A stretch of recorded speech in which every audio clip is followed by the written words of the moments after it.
Assalamualaikum warahmatullahi wabarakatuh. Berjumpa kembali di channel InCap, channel yang membahas seputar informasi kepegawaian. Nah, jadi kali ini kembali akan kami share terkait cara membuat SKP 2025 di aplikasi e-kinerja BKN. Oke, jadi kita langsung saja. Nah, jadi yang pertama itu kita perhatikan ini di profil, tepatnya di data pribadi. Nah, di sini kita pastikan bahwa UNOR kita itu sudah sesuai atau unit kerja di sini sudah sesuai. Nah, nah jika di tahun 2025 ini kita mengalami mutasi misalnya, nah itu kita butuh pastikan lagi di sini sudah sesuai. Nah, setelah kita cek di data pribadi sudah benar dan sesuai, kita kembali mengecek di data atasan. Jadi di sini dipastikan muncul seperti itu. Jadi ini akan muncul NIP dan nama atasan serta unit kerjanya dengan jabatan.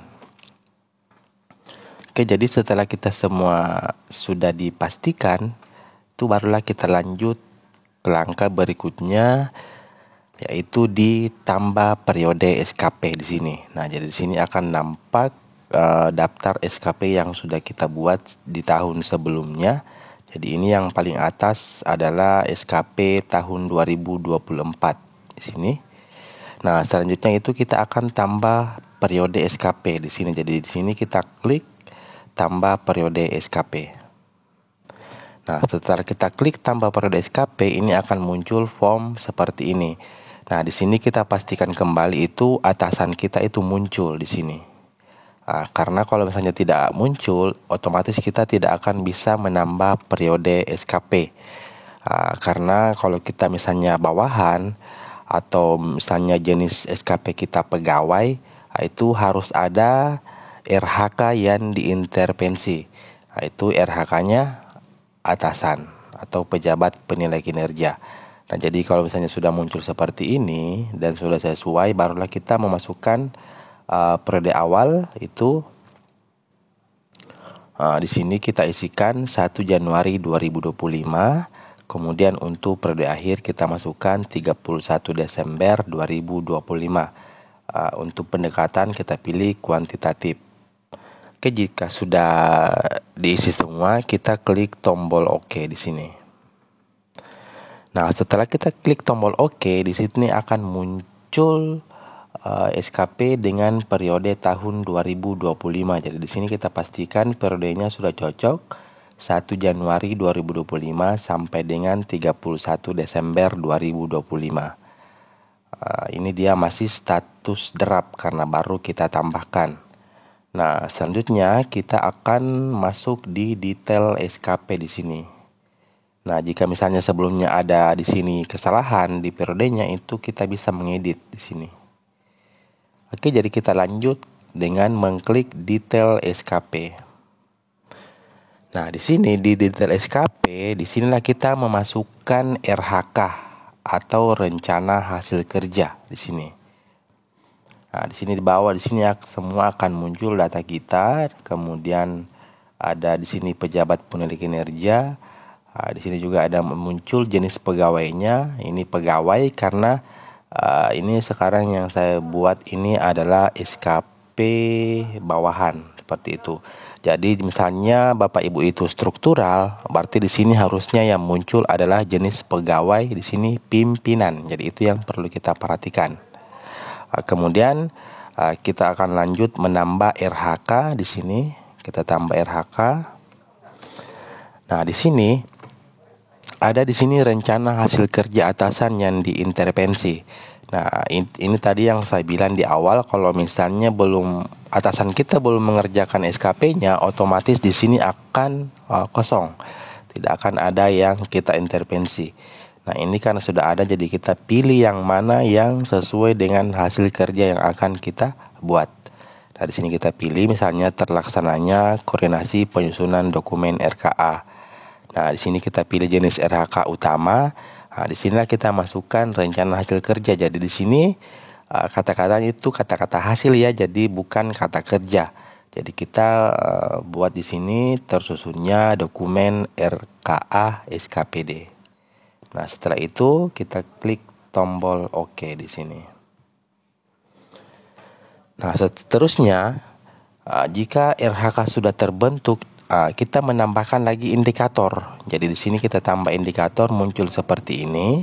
Di sini akan muncul aspek. Jadi di sini kita memasukkan 3 aspek. Jadi kita masukkan satu persatu mulai dari kuantitas. Jadi itu kuantitas itu menyangkut banyaknya dokumen yang akan kita buat dalam jangka waktu 1 tahun. Nah, karena ini dia dokumen RKA itu cuma satu dokumen dalam 1 tahun, jadi di sini kita isikan targetnya 1 dokumen.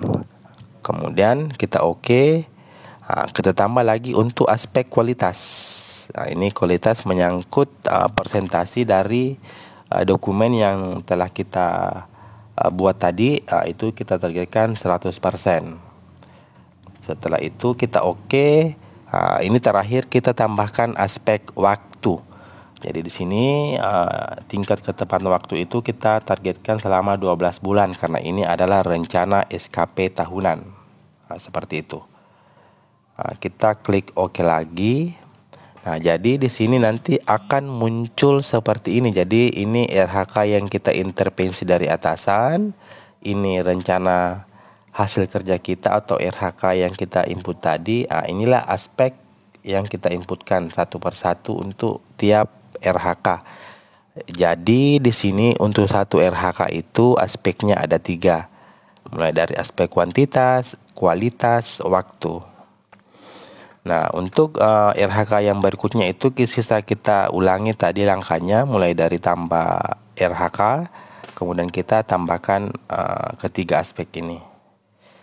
Selanjutnya kita arahkan ke jendela paling bawah itu di lampiran, karena lampiran SKP ini merupakan bagian tidak terpisahkan dari rencana SKP tahunan. Di sini kita masukkan dukungan sumber daya, contohnya ini peralatan kerja, fasilitas kerja. Kemudian untuk skema pertanggungjawabannya di sini kita masukkan kinerja akan direview secara periodik dan tahunan. Kemudian di sini ada konsekuensi, kinerja yang tercapai akan dipertahankan dan jika kinerja tidak tercapai itu akan dilakukan perbaikan. Nah, setelah itu kita ajukan. Jadi ini kita sudah pengajuan ke pejabat penilai kinerja. Jadi ini SKP nanti akan direview oleh atasan kita.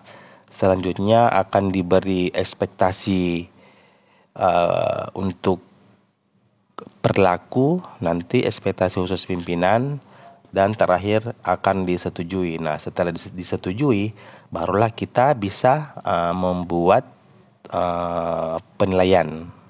Seperti itu. Jadi kalau misalnya sudah disetujui, ini rencana SKP tahunan juga kita sudah bisa cetak dan kita download. Mungkin seperti itu untuk cara pembuatan SKP 2025 di aplikasi e-kinerja BKN. Jika masih ada pertanyaan, bisa tinggalkan di kolom komentar. Terima kasih. Wassalamualaikum warahmatullahi wabarakatuh.